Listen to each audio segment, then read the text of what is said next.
కోరిన వరాలనిచ్చే నాథుడు పద్మనాభుడు. పరమాత్మ కాలస్వరూపుడు, మొదలు చివర లేనివాడు. తనను భక్తితో అర్చించే వారికి అనంతమైన వరాలను ప్రసాదించే భక్త వరదుడు. అంతటి దయామయుడైన పరమాత్మను అనంత పద్మనాభ రూపంలో అర్చిస్తూ ఆచరించే వ్రతమే అనంత పద్మనాభ వ్రతం. కోరిన కోరికలను తీర్చే కల్పతరువు ఈ వ్రతం. పన్నగసాయి యొక్క పరమాద్భుత రూపమే అనంత పద్మనాభుడు. సృష్టి, స్థితి, లయ తత్వాలకు ప్రతిబింబ రూపమే పద్మనాభుడి దివ్య మంగళ రూపం. ఆ రూపాన్ని ఎంతసేపు చూసినా తనివి తీరదు. కావేరీ తీరంలో పద్మనాభుడిగా, తెలుగునాట రంగనాథుడిగా భక్తుల పూజలను అందుకుంటున్నాడు స్వామి. ఆయన సేవలో తరించే అవకాశం కల్పిస్తున్నదే ఈ అనంత పద్మనాభ వ్రతం.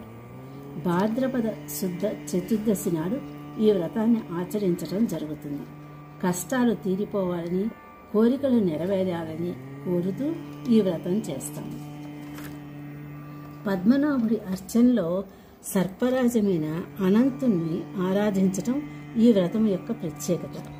అనంతుడు అన్న, అనంత పద్మనాభ స్వామి అన్న సాక్షాత్తు అన్నీ కాలమే అని, యుగ, సంవత్సర, మాస తదితర కాలము అంతా తన స్వరూపమే అని సాక్షాత్తు కృష్ణ పరమాత్మయే వివరించాడు. అనంత పద్మనాభుడు అంటే కాలస్వరూపుడైన వైకుంఠవాసుడి అవతారమైన శ్రీకృష్ణుడు. పాలకడలిలో శేషశయ్య మీద పవలించి ఉండి నాభి నుండి ఉద్భవించిన పద్మంలో బ్రహ్మదేవుడు కూర్చుని లక్ష్మీదేవి పాదాలు ఒత్తుతూ ఉన్న ఆ దివ్య స్వరూపమే అనంత పద్మనాభుడు. అనంత పద్మనాభ రూపంలో ఉన్న విష్ణుమూర్తిని పూజించటం వలన అన్ని బాధలు తొలగిపోతాయి. అనంత అనే పదానికి అర్థం అంతము కానిది, అంతము లేనిది అని.